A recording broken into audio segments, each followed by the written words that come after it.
Клай така си е паднал по сестра ми Лори, че става неловко. Тунки-мунки.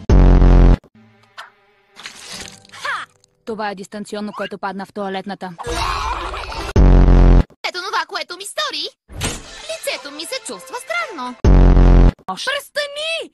Аз също ти написах поема. Нарича се Луси. Тъмна коса, мрачна душа. Бързо се качва и в семейната кола. Веднага.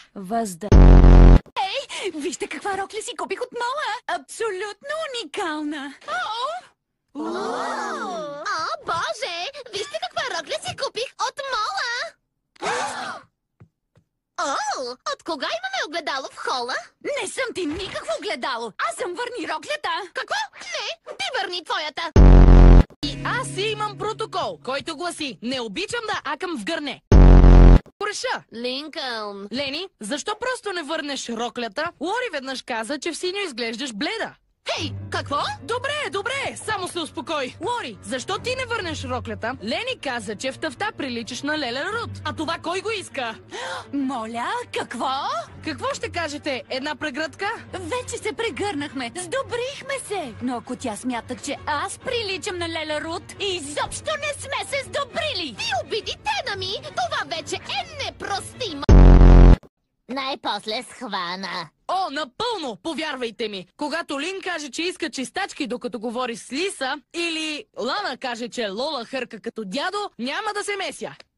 Какво си казала, спортистке? Значи хъркам. И как ме чуваш, след като не спираш да пръскаш на сън?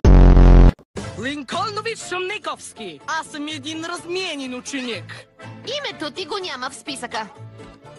Това е списъкът за пазаруване. Значи фета сирене няма да дойде. Толкова исках да се запознаем.